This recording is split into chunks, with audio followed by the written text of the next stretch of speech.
Daniel had never heard silence this heavy before, not even on the nights he stayed late at the auto garage, long after everyone else had left, and the only sound was the click of cooling metal.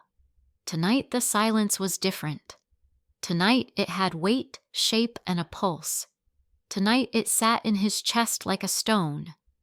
He stood in the dim hospital corridor with his hands buried deep in his jacket pockets, waiting for a doctor who wouldn't meet his eyes and a truth he'd been running from for months.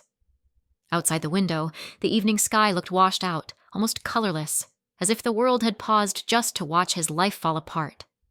Inside the room behind him, Layla was asleep.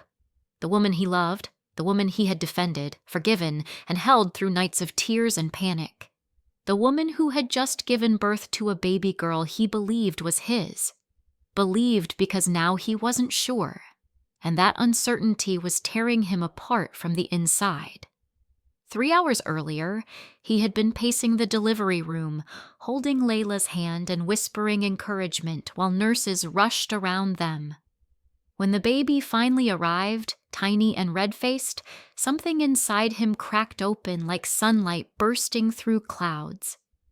But then came the doctor's hesitation. The murmured conversation in the corner.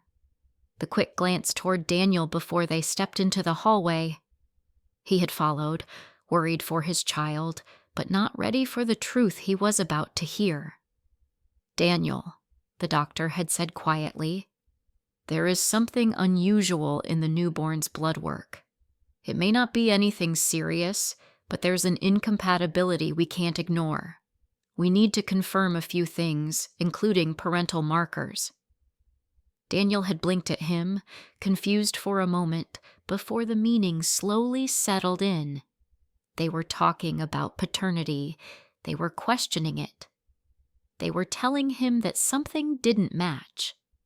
Now he waited for the final report, replaying the last year in his mind, searching for clues he had missed, moments that suddenly made sense. Layla had changed after returning from her work trip to Kolkata 6 months ago. Her smiles felt thinner, her touches felt distracted. Sometimes she flinched when he touched her unexpectedly. At first he thought it was stress, the pressure of her job, her mother's illness, the usual burdens of life. But now, with the truth hovering inches away, he saw everything more clearly. Maybe too clearly. The doctor finally walked toward him. One sheet of paper in hand, a small nod. "We have the results," he said. For a moment, Daniel couldn't breathe. He stared at the doctor's face, searching for hope, but found nothing except quiet sympathy. "I'm sorry," the doctor continued, "but the markers do not match. You are not the biological father." The words cut through him like a blade. Not the father, not his child, not the life he thought he was building. The doctor placed a gentle hand on his shoulder before walking away, leaving Daniel alone in the corridor with a truth he couldn't absorb. He lowered himself onto a plastic chair and stared at the floor. The hospital tiles blurred as tears gathered in his eyes, but he refused to let them fall. Not yet. He wasn't crying for himself. He wasn't crying for the betrayal. He wasn't even crying for the child. He was crying because he had loved a future that would never be real. After a long while, he stood up, wiped his face, and pushed open the door to Layla's room. She was awake now, holding the baby to her chest. Her face brightened when she saw him. "There you are," she whispered softly.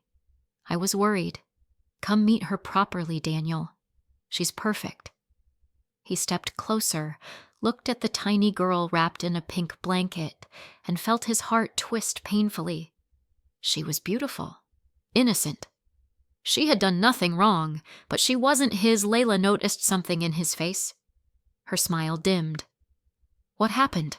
she asked quietly. "Why do you look like that?" He swallowed hard.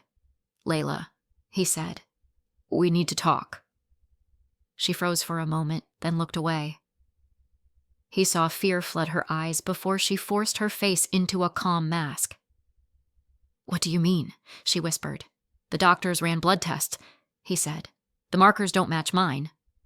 Silence, a long, suffocating silence. Layla didn't speak, didn't deny, didn't argue. She just closed her eyes and held the baby tighter. "So it's true," he said. "The baby isn't mine." Her voice cracked. "Daniel, listen, please. I didn't mean for any of this to happen. That trip to Kolkata, I was going through so much. I was stressed, lonely, and I made a mistake. A stupid mistake. I thought everything was fine until I found out I was pregnant." "Why didn't you tell me?" he asked. "Why did you let me believe this child was mine?" "Because I was scared," she sobbed. "I thought I would lose you. I thought if you knew the truth, you would leave me forever. I loved you. I still love you. I wanted this family with you." Daniel looked at her, broken-hearted. He had imagined having a family with her, too. Imagined raising children together, imagined watching them grow. But that dream had changed shapes tonight, twisted into something he couldn't recognize. "You should have told me, Layla," he whispered. "I know," she cried. "But please, Daniel, she needs you. I need you. We can still build a life together." He stepped back. "I don't know if I can," he said. She reached out a trembling hand. "Please don't walk away." He shook his head slowly. "I'm not walking away from her," he said, looking at the baby. "She's innocent. She didn't choose any of this. But I don't know what I am to you anymore. I don't know what we are." Layla's tears fell onto the baby's blanket. The tiny girl stirred but didn't wake. The room felt too small, too bright, too full of emotions Daniel wasn't ready to face. "I need time," he said. "I need space to understand everything." Before Layla could respond, he turned and walked out of the room. He didn't know where he was going. He didn't know what he would decide. He didn't know if forgiveness was possible. All he knew was that his heart was breaking in a way he had never felt before. Yet deep inside him, a small voice whispered that this wasn't the end. Not of the story, not of his connection to the child, not of the life he would eventually build. But for now, he needed to breathe, to think, to let the pain settle before he could face what came next.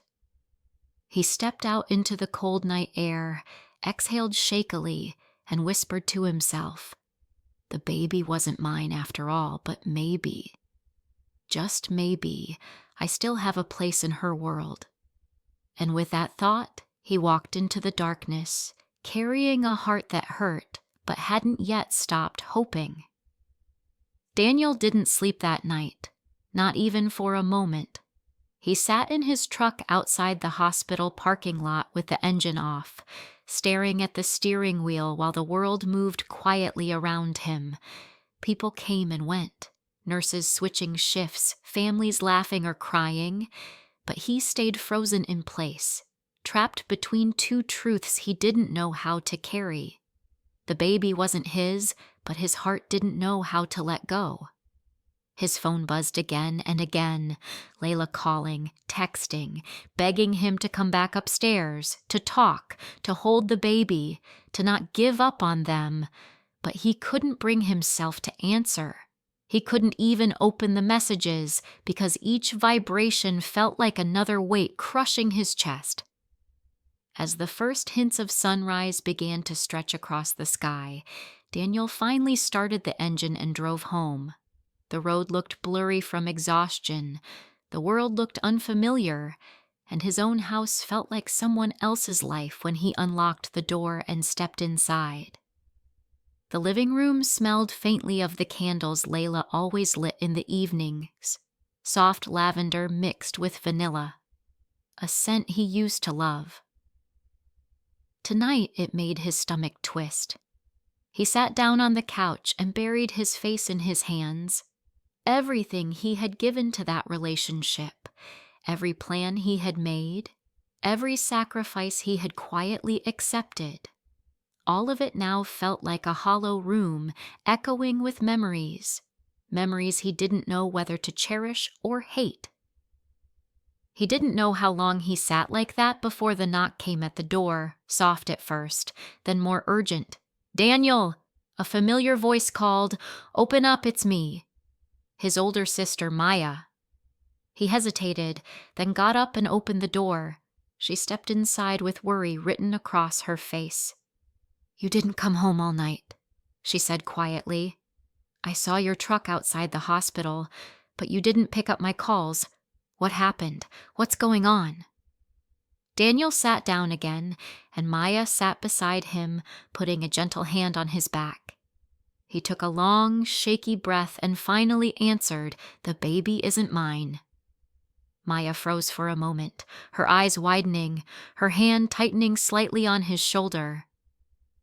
"Oh, Daniel," she whispered. "I'm so sorry. Did she say anything? Did she explain?" "She admitted everything," he said, voice low. "She said it was a mistake. She said she thought she lost me if she told the truth. She said she loved me, but Maya, I don't even know what any of that means anymore." Maya nodded slowly, letting him talk without interrupting. "I wanted that life," he continued.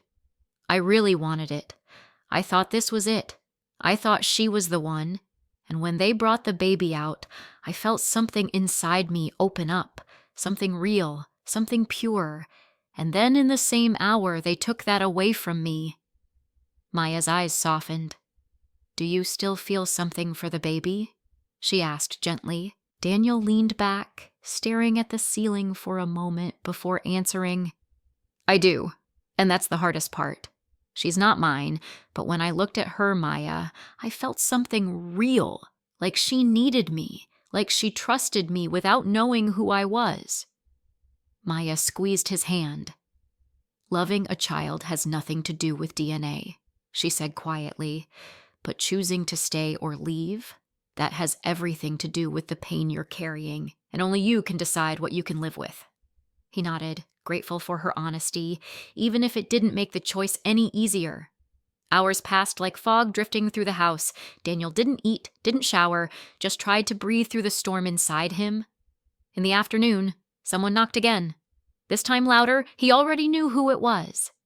He opened the door to find Layla standing there, pale, exhausted, her hair tied in a loose, messy bun, the baby wrapped against her chest in a soft blanket, her eyes red and swollen from crying. "Daniel," she whispered, "please let me in." He hesitated, then stepped aside. She walked in slowly, her breath shaky as she looked around the house they had shared, every corner filled with pieces of their life together. She sat on the couch and gently placed the baby against her shoulder. The little girl stirred softly but didn't wake. Daniel stood a few steps away, arms crossed, bracing himself. "Say what you came to say," he said quietly. She took a deep breath, tears sliding down her cheeks. "I know I hurt you," she said, "and I will regret it until the day I die. What I did was selfish and cowardly. I panicked. I didn't think clearly, and I didn't tell you the truth because I loved you so much I couldn't risk losing you." "Then why cheat?" he asked, his voice cracking. "Why go to someone else if you loved me so much?" Her face crumpled. "I don't have a good answer," she said. "I was stressed. I was lost. I felt like everything was falling apart, and I leaned on the wrong person at the wrong time. It wasn't love. It wasn't even something I wanted. It was a horrible moment of weakness, and it destroyed everything." She looked at the baby, her fingers trembling as she touched the tiny girl's cheek. "But this child," she whispered, "she is my whole world now, and you are the only man who ever treated me with kindness. The only man I ever wanted to build a family with. Please don't walk away from us." Daniel closed his eyes, the words cutting deeper than she knew. "You should have trusted me with the truth," he said. "I would have tried to understand. I would have been hurt, but honesty would have given us a chance." "I know," she whispered, breaking again. "And I destroyed that chance. But please don't let this be the end. I still want a life with you." Daniel looked at the baby, who now made a small, soft noise against Layla's chest, a tiny whimper that tugged at his heart. "What's her name?" he asked quietly, the first small sign of tenderness since the truth came out. Layla's eyes filled again. "I waited for you to name her," she said. "I didn't choose one because I wanted you to be a part of her life, even if she's not biologically yours. I wanted you to have that moment." Daniel felt his breath catch, something warm but painful rising inside him. He walked forward slowly, sat down across from her, and looked at the baby for a long moment. Her tiny fingers curled around the blanket, her face peaceful and soft. "Can I hold her?" he whispered. Layla nodded, tears falling freely. He reached out his arms and she gently placed the baby into his hands. He held her carefully, almost reverently, as if she was made of fragile light. The moment he felt her weight against him, something shifted inside him again. The same feeling he had in the delivery room, a quiet connection that didn't depend on biology or betrayal or pain. She opened her eyes, just for a second, and looked up at him with unfocused innocence, a soul untouched by the chaos of the world she was born into. Daniel exhaled shakily. "She's beautiful," he said softly. Layla nodded, unable to speak. For a long, quiet moment, Daniel held the baby while Layla watched, hoping, praying, terrified. He looked up at Layla finally. "I don't know what happens next," he said. "I don't know if I can forgive you yet, or if we can be what we were, or even if we should try. But this little girl didn't ask for any of this. She didn't ask to be born into a mess, and I won't punish her for it." Layla wiped her tears slowly. "Does that mean you'll stay?" she whispered. Daniel shook his head. "I don't know if I can stay with you," he said honestly.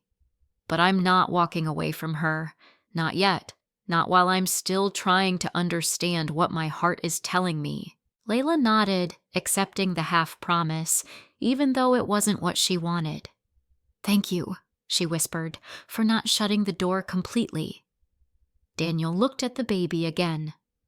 "What do you think about the name Aria?" he asked quietly. "It means melody, something beautiful coming out of chaos." Layla's tears spilled again. "It's perfect," she whispered. "Aria, a name born from heartbreak, a name born from hope." Daniel handed her back gently, stood up slowly, and walked to the window, staring out at the late afternoon sunlight. "This isn't forgiveness," he said softly. "Not yet. Maybe not ever. But it's a start. And for now, that's all I have to give." Layla nodded again, holding Aria close. "I'll take whatever you can give," she whispered. And for the first time since the truth shattered everything, Daniel felt something shift inside him. Not healing yet, not acceptance, but a beginning. A small spark in the ashes of something he thought was gone.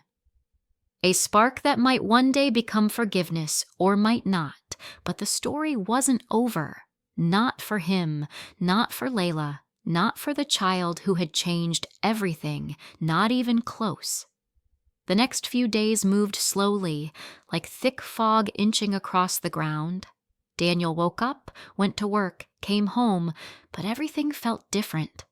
The world felt heavier, quieter, like someone had turned down the volume on life itself. He didn't block Layla, but he didn't rush to see her either.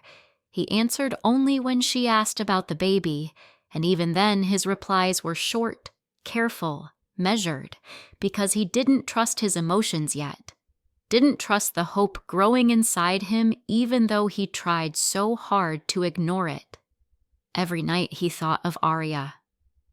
Every morning he wondered how she was sleeping. He tried to pretend he wasn't attached, but that tiny face kept appearing in his mind, those soft breaths, the way she had looked at him without knowing who he was. Love didn't need DNA. He knew that, but trust did. And trust was the thing that had shattered one afternoon. After a long shift at the garage, Daniel found himself parked outside Layla's apartment without even remembering turning the wheel. He sat there for a moment debating whether to go up or leave, but before he could decide, the door opened and Layla stepped out with Arya in her arms. She froze when she saw him. He froze too. "Daniel," she said quietly, "I wasn't expecting you." He nodded awkwardly. "I wasn't expecting me either," he said. "I just came to check on her." Layla shifted Arya gently, the baby sleeping peacefully against her shoulder. "She's doing well," she said. "I have a pediatric appointment in an hour if you want to come." He hesitated, but something inside him answered before his pride could stop it. "Yeah," he said. "I'll go with you." Layla's eyes softened just a little, not hope exactly, but relief. They walked together to the car, Layla placing Arya carefully in the infant seat while Daniel watched, feeling something warm tug at him again. He tried to ignore it, but it was getting harder every day. At the clinic, the doctor checked Arya's heartbeat, reflexes, breathing, everything perfect, everything healthy. Daniel felt a soft tightening in his chest as the doctor praised her strength and calmness. "She's a peaceful little one," the doctor said with a smile. "Babies feel the energy around them. She must feel safe with you both." The words hit Daniel like a quiet storm. Safe with you both. Both. As if this was a family, as if nothing had broken, he didn't correct the doctor. He didn't know how. As they left the clinic, Layla walked slower than usual, almost hesitant. Daniel noticed immediately. "What's wrong?" he asked. She looked at him, then away, her voice trembling. "I got a message," she said softly. "From him. From the man in Kolkata." Daniel went still. Every muscle in his body tightened. A cold wave washed through him. "What did he say?" Daniel asked, trying to keep his voice steady. Layla swallowed. "He heard about the baby," she whispered. "He wants a paternity test. He wants to know if she's his." Daniel felt something burn in his chest, not jealousy, not anger, something deeper, something that tasted like fear mixed with protectiveness. "What are you going to do?" he asked. Layla held Arya tighter, her voice shaking. "I don't want him involved," she said. "He wasn't a part of my life. It was one moment, one mistake, and I regret it more than anything. I don't trust him with my child. He doesn't know me. He doesn't know her, but he's threatening legal action if I refuse." Daniel's jaw clenched. "Legal action," he repeated. "He can't just walk in and demand custody over a child he never wanted." Layla nodded, tears gathering in her eyes. "I'm scared," she whispered.